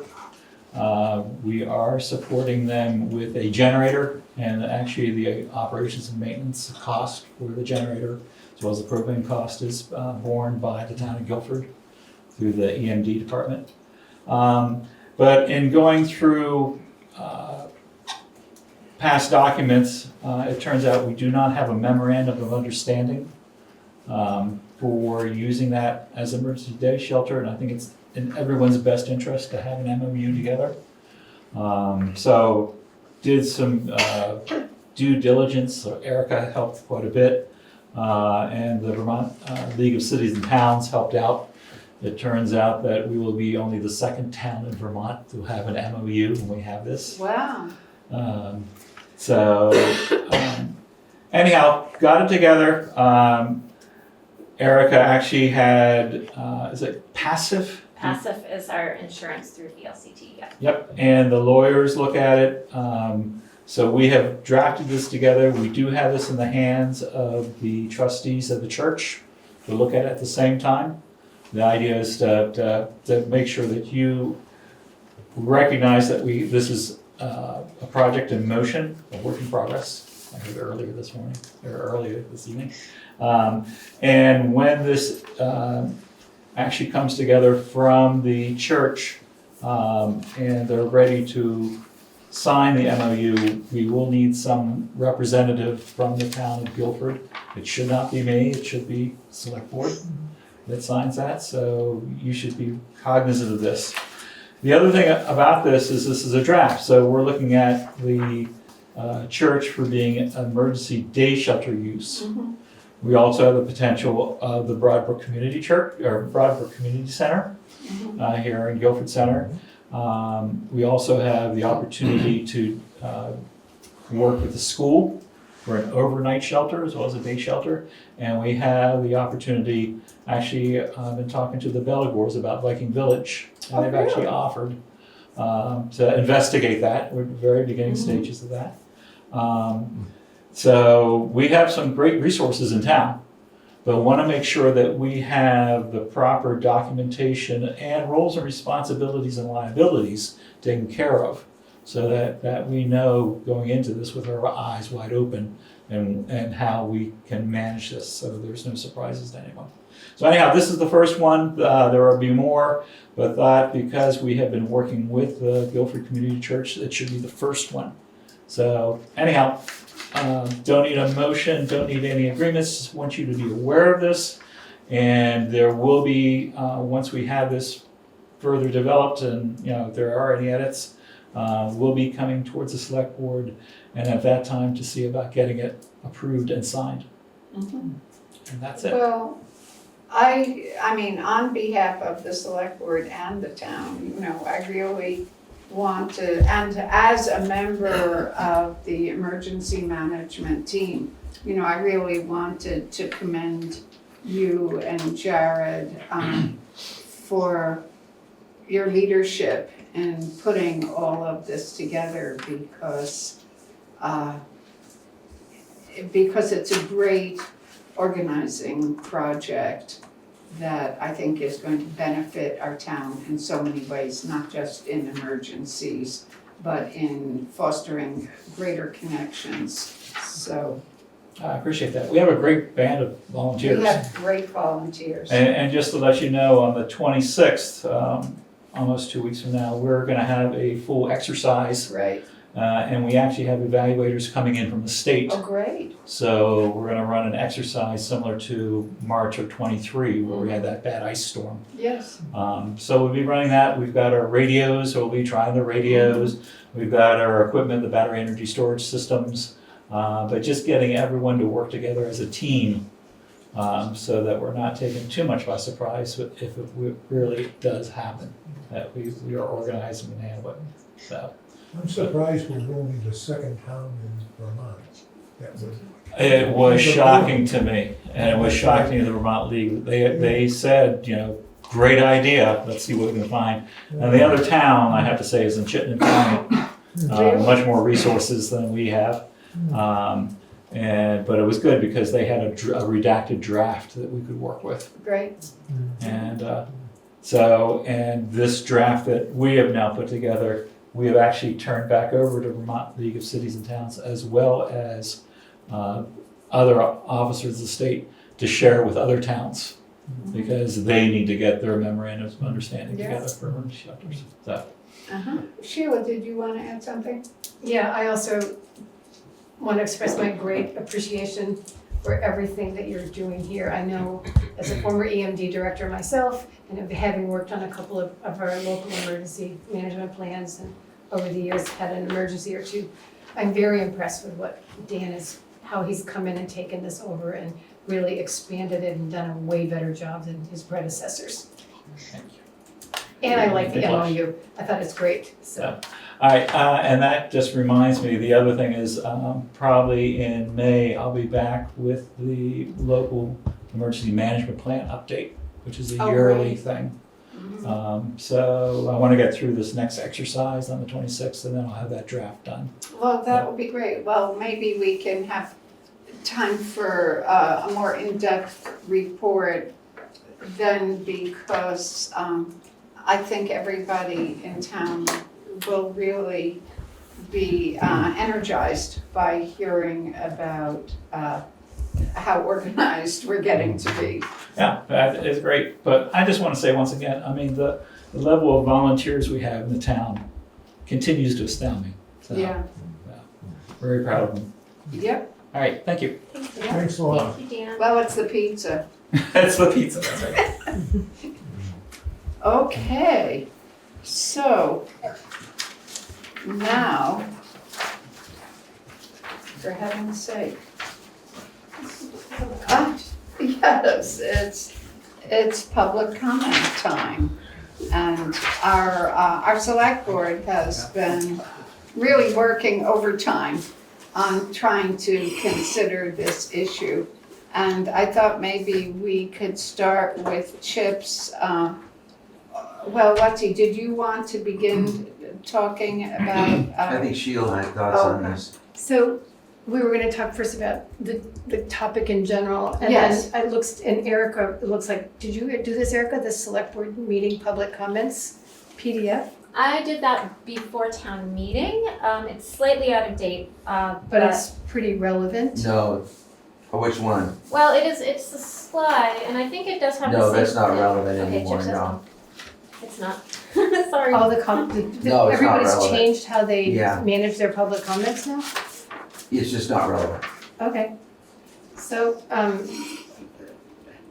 I thought we were going to begin by talking about how other towns handled their public comments. Yeah, but it doesn't correspond with that graphic is what I'm trying to say. Oh, I've I got don't it care right about here. the graphic, I just thought that. because a lot of people, so first of all, maybe we should preface this by saying there's been a number, since the pre-town meeting, where we were talking about whether or not we would be able to go back to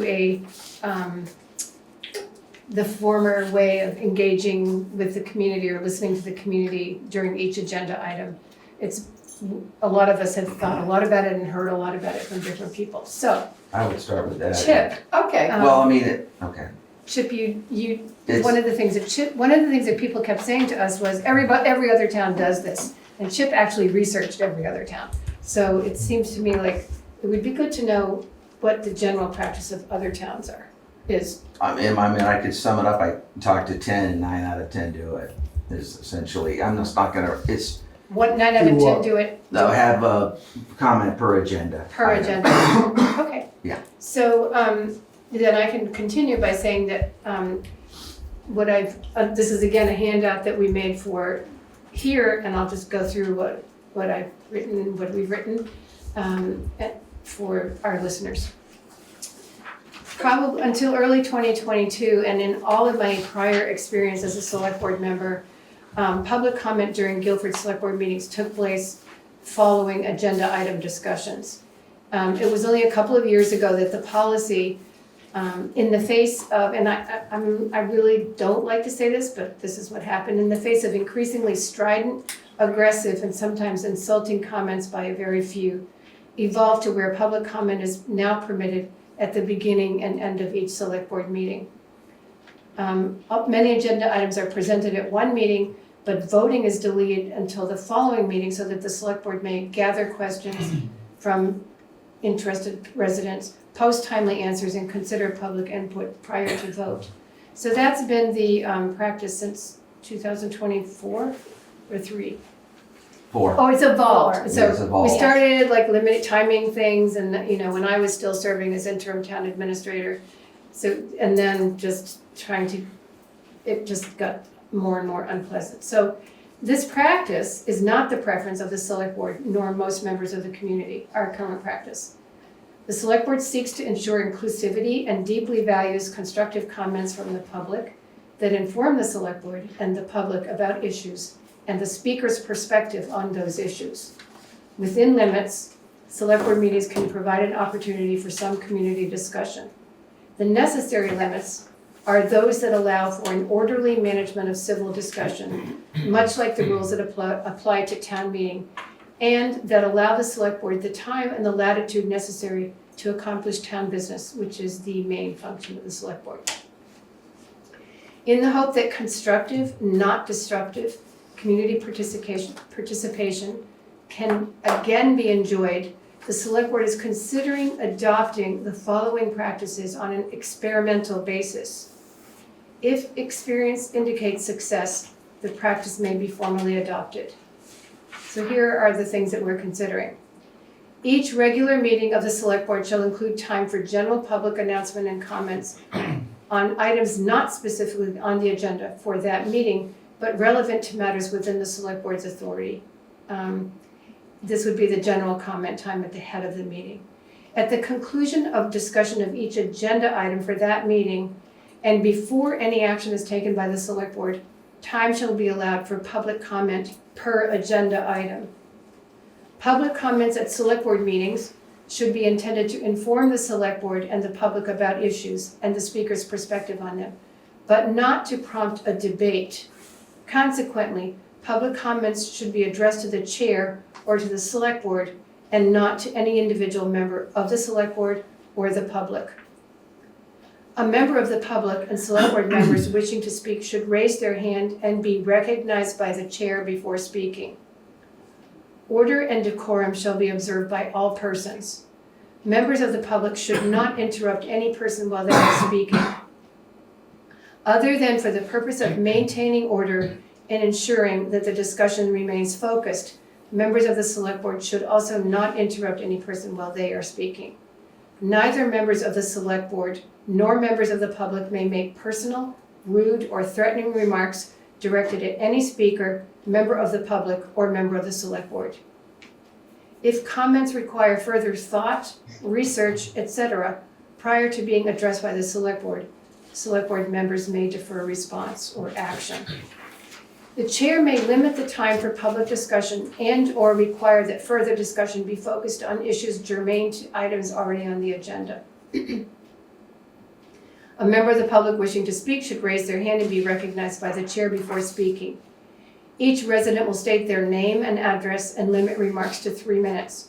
No one will be afforded an additional opportunity to speak until others wishing to speak have had their turn. Comments will be limited to 10 minutes for each agenda item, in the interests of allowing the select board the time and latitude necessary to accomplish town business. If necessary to maintain orderly discussion, the chair may call the meeting to order and remind participants of the need for decorum. If the meeting will not come to order, the chair may declare a recess, table the issue then under discussion, or adjourn the meeting to a time and date certain. And as I said before, this is now under consideration by the select board to be possibly adopted on an experimental basis and to be giving ourselves, all of us, a chance to see whether or not we can go forward with it. Okay, so I'd like to hear from select board members about your response to this document. Sure, I'll chime in. I'm actually glad to see it. I prefer to work this way for a comment per agenda item. I just wanted to run through, some ground rules of how I see it. That I've had some conversations in conjunction with the VLCT, but to me, and I'm going to just put it down as notes so it's officially on the record, but public comment is a chance for residents to offer thoughts and opinions on specific agenda items under discussion. It's an opportunity to contribute personal experience, expertise, or insight to enrich the board's understanding. What public comment is not, it's not a prolonged dialogue or back and forth between residents and the board during the meeting. It's not a debate between individuals and the board. It's not a Q&A session, which is akin to a press conference with extended questionings directed at the board. It is also not a platform for any one individual to hijack the session, monopolize the time, or divert attention away from the agenda and the purpose of collective civic engagement, because I concur with Sheila that in my first 6 months on the board in 2024, it was chaos, tumultuous chaos, completely out of control. So another important aspect of this policy to me is time management. Public comment should not extend meetings to unreasonable lengths. While we value hearing from residents, we must also ensure meetings remain productive and respectful of everyone's time, board members, staff, and the public alike. Establishing clear time limits and staying focused on the agenda helps us achieve that balance. And I think it's important to say that, and again, to concur what Sheila said, that we are considering reinstating agenda-based public comment on a trial basis. And for it to continue, it must be grounded in respect. It has to stay on topic. It has to demonstrate a commitment to productive civil dialogue. And if that standard isn't met, I'd say we reevaluate the process. Okay, Tara, did you want to weigh in on this? We've all just had our own private conversations about it, and we've also publicly shared our opinions, and I definitely am for it. I think that the townspeople want it and have been requesting it, and with the proper parameters and mutual respect, I think that it can be a really great thing again. Thank you, Tara. Mike, did you want to weigh in on this? Yeah, first, this will put, I favor this, to begin with. It will put a lot of pressure on you, Veranda, as the chairperson, to manage this. And I think maybe someone should be, if nothing else, a timekeeper that's on the select board who's trying to keep track of time, to take some of the burden off of you as the chairperson, but suggests I am. The other thing, and it's said, somewhere it says this, but I think it's really important to emphasize, comments should not be directed at individuals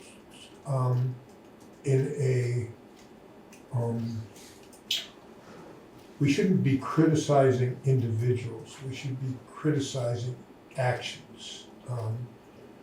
And I think that's an important distinction, that it's not individuals that should be, the focus shouldn't be on individuals, it should be on what is being done, and that's where the comments should be. But I think it does say that. Pretty much it says that in what you read, Sheila, so. But I'm in favor of doing what you're proposing. Sheila, did you want to add anything more? I just wanted to pick up on your comment about criticizing, and I think often we experience a lot of criticism, or the select board has in recent years, but also there's a lot of productive and positive comments that we used to get, which I think we really, this is not just about criticism. I think it's also about the positive contributions that we get from people who care to attend and care to participate. So I wanted to emphasize the positive there. That's great. Well, I wanted to say that I feel as if, as a select board, as a town, and as a state and country, we're entering a time of real uncertainty. I mean, this is not a political statement that I'm making. It's just, there's a lot of change happening now. And I support this shift back to greater participation. And I also feel as if in some ways we may have different approaches, but it's sort of an all hands on deck time as far as I'm concerned about how we're going to deal with financial cuts, how we're going to deal with perhaps some vulnerability in our residents.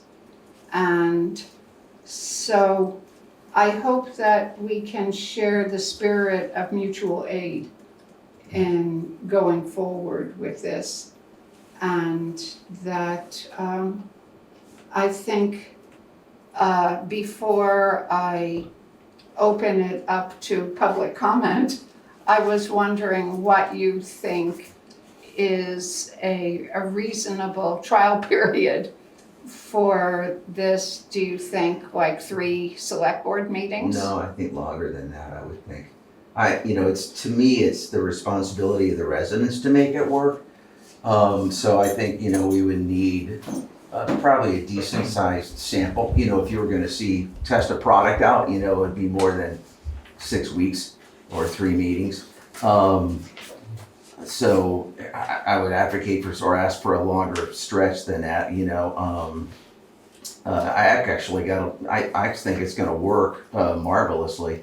Really don't have any doubts about it. I do also want to say that sometimes if this, as even through the trial period, this isn't set in stone.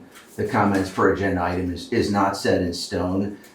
Checked with the Secretary of State's office, who told me that, sometimes a meeting, because of topic or crowd or whatever, et cetera, requires special treatment. So rules can be amended for that particular meeting. So if there are, some topics on the agenda that don't get a per public comment session, that's well within the rules. But I would push for maybe 6, 6 meetings. What do you think? Well, I don't know that we have to make a decision right now. I was just throwing out numbers. But something that has a decent trial size to it. One suggestion I was gonna have is, I don't see why at the end of the meeting, we couldn't just say, how did it go today? How did this work? And You mean ask the public and ask each other? well, yeah, as maybe the last thing we do in the meeting, we say, how did our new approach here work?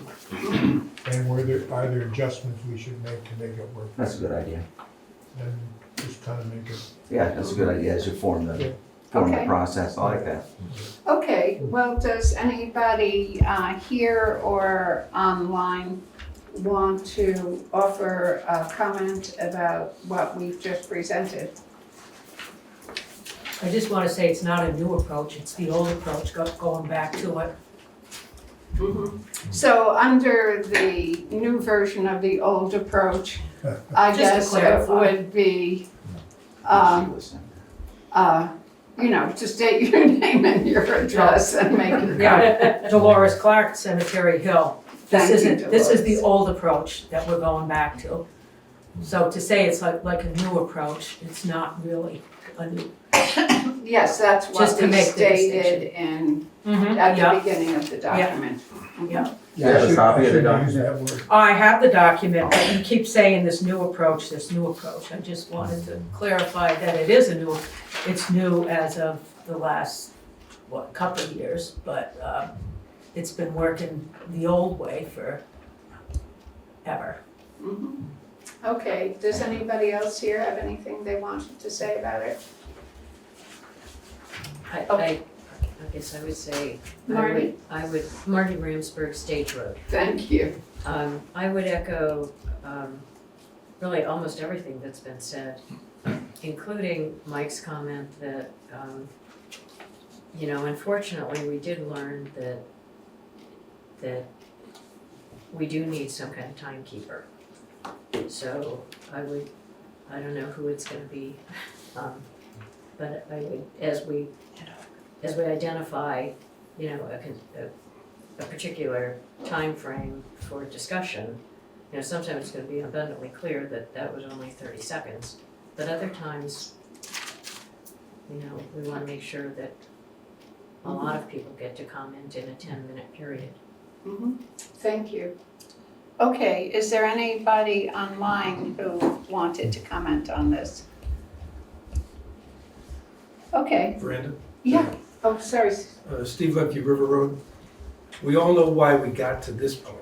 We know what it was. We know the old way it was, and everybody got through it nicely. And I echo your comment, Sheila, that it's not about don't criticize people, don't do this. That's why where we got to is why it was all about criticism.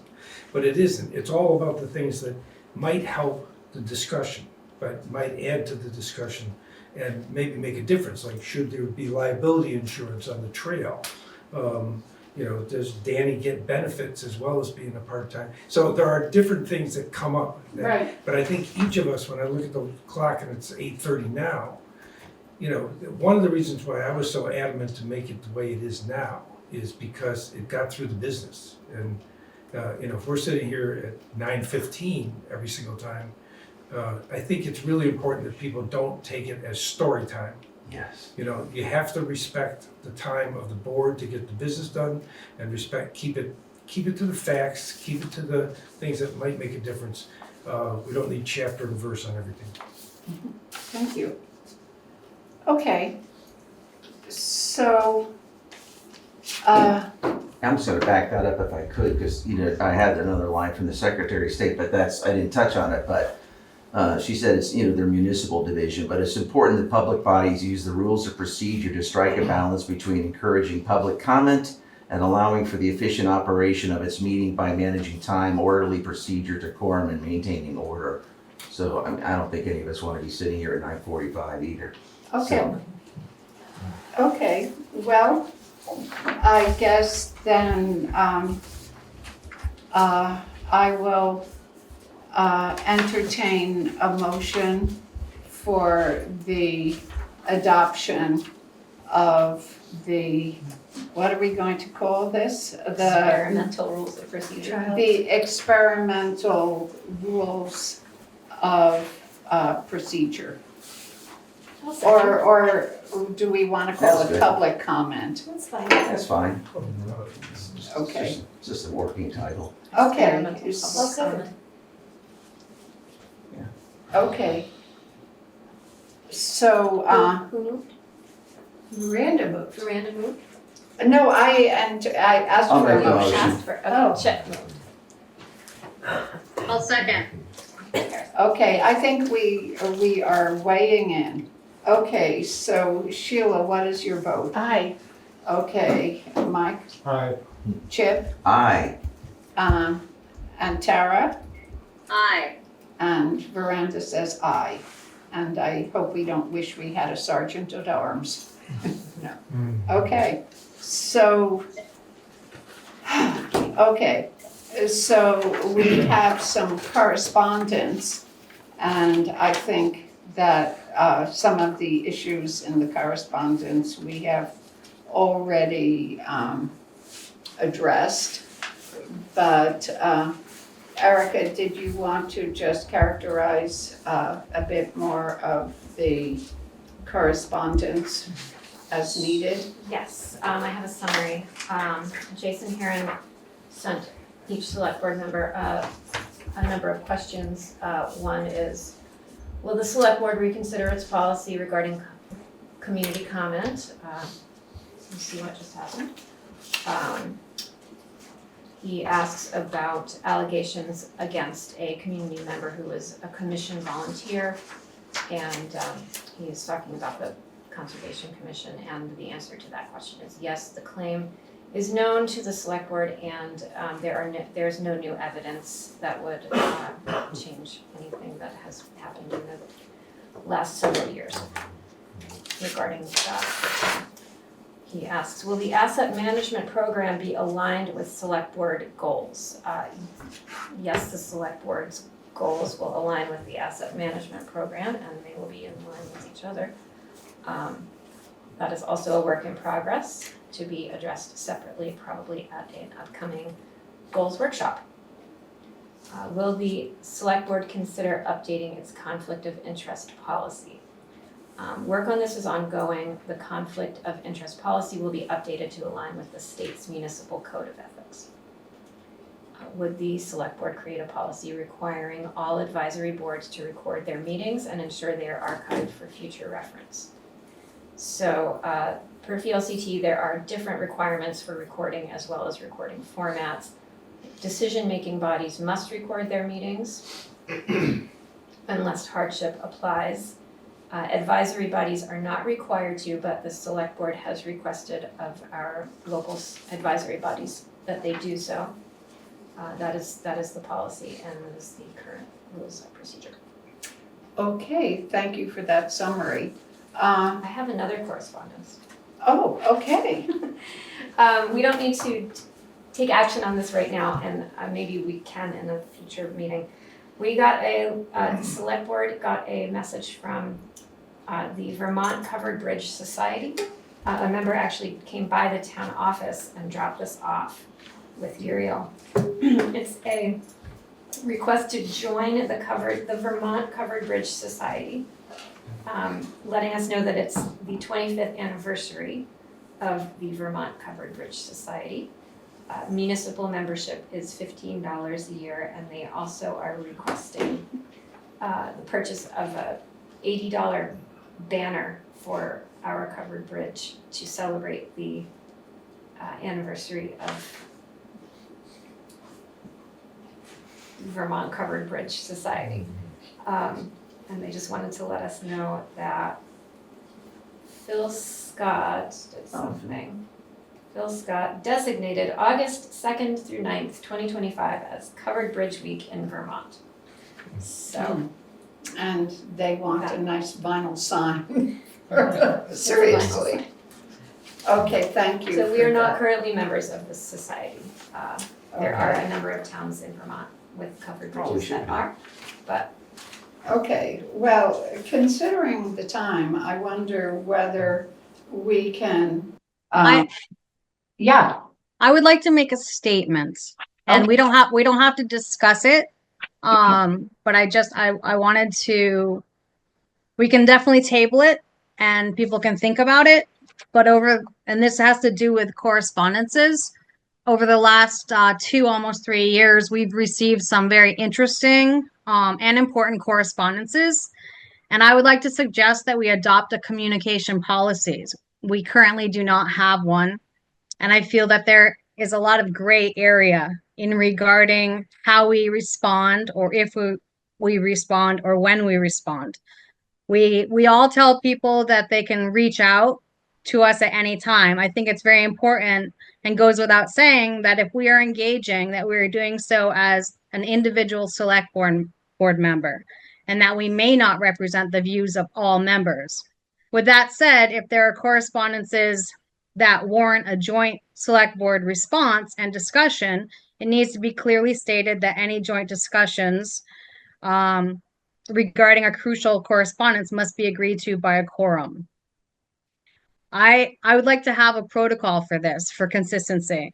I think now we are forwarding any correspondences to the chair and including our opinion as to what kind of response, if any, the correspondence requires, as well as sharing the response that we may have already engaged in. Okay, well, why don't we put that on the agenda for a future meeting? And if you have a recommendation that you'd like to put on the table, then we can circulate it and people can think about it. Thank you, yes. Yeah, Okay. it might be good to actually, yeah, I agree with that. It's, you know, I think we're driven by guidelines, you know, statute and policy, and I think, you know, especially with what, it depends on what the correspondence is. If it's addressed to an individual select board member with specific questions that, let's say, for example, I might have addressed or whatever in the last meeting, I feel like I should be the one to answer it. If it's addressed to if it's a multiple question letter to the board itself, then we need to have like some sort of procedure or protocol, as Tara said, to be able to funnel that in at the same time. Be able to weigh in on it as well. So I agree on the quorum too. I would, in terms of time frame, I wouldn't mind seeing it. I'm sorry to interrupt you. Yeah. But we can't really begin our discussion of this because, so let's have a vigorous conversation about it, and people can make recommendations, and we can also. That's what I was wondering. When was the vigorous conversation? I was trying to see if we could schedule it. I think we can just put it on the agenda, and people can clarify their thoughts. Right. It's just not a really good time for me to try to clarify my thoughts. No, not tonight. I'm saying down the road. Right. Was there a timetable for it? Yeah, we can just put it on the agenda for a future meeting, and it can happen. We have a lot of unfinished business to do.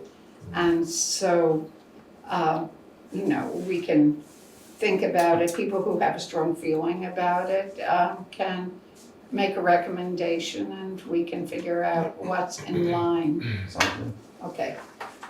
Okay, so I'd like the public's indulgence in waiving public comments for this evening unless somebody has a pressing desire to say something. I just have one comment Oh, about yes. Dolores Clark again, about your goal thing.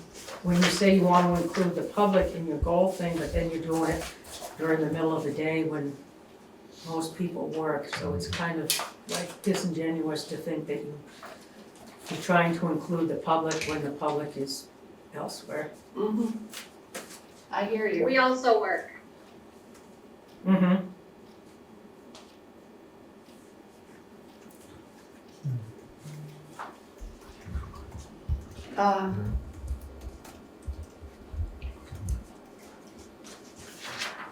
Yeah, that's definitely, I can see that that's a real issue, and I don't know what to say about it.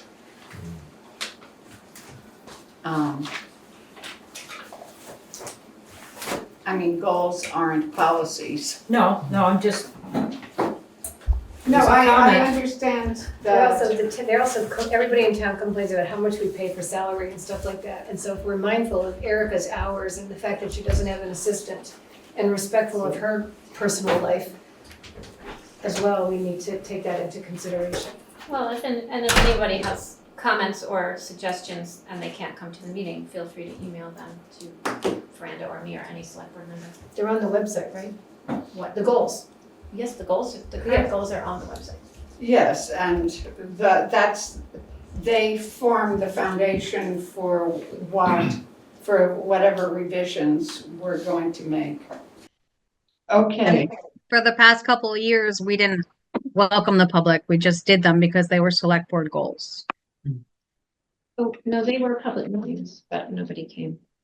But we can still have a discussion at the select board meeting as a result of that meeting and say, this is what we came up with, and still invite public comment, so. And we don't have to following what you're saying, we don't have to adopt the goals at the meeting. We can just hash them out. Okay, A working meeting, a working meeting. and then adopting it. Yes, okay. Good clarification, thank you.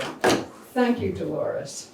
Okay, so now it's actions from the past 3/24/25 meeting, approved the minutes, approved warrants, appointed a new rec commissioner, approved contractor for Historical Society Museum painting, adopted road and bridge standards, approved application for ash tree removal grant, approved agreement with town clerk. Okay, actions taken during this meeting, we approved the minutes of 3/24/25. We approved the warrants. We endorsed the Guilford Central School trail. We approved the 3 VTrans annual filings. We set a time and date for the select board goals workshop. We appointed conservation and recreation commissioners. We sent letters, are sending 2 letters of support for the Broadband BEAD grant. We approved the part-time sub-pay rate for highway personnel. We authorized Erica to search for, put out the call for a new highway department worker. And we adopted the experimental public comment agenda revision. And we went back to the old ways, even better than before. Okay, and actions to be taken. People can continue to refine their thoughts about the goals, that select board members can try to come to some clarity, each of us, about what the correspondence policy should be with the select board. And was there anything that I missed? I don't think so. Sounded pretty thorough to me. Did a good job. Communication policy, Correspondence. You said that. Oh, I thought it's Yeah. correspondence policy. Yeah, okay, and so now, my dear friends, should they entertain a motion to? who has the most entertaining motion here? That would probably be Mike. Well, I proposed the motion to end this meeting. Adjourn. Okay, is there a second? I'll second the big guy. Okay, is there any discussion? No, good meeting. Okay, well, thank you. Oh, okay, so Tara, how do you vote? Hi. Aye. I'm Chip. sorry. She said her name yet. Aye, sorry. Aye. Aye. Sheila? Aye. Okay, thank you very much. So you got some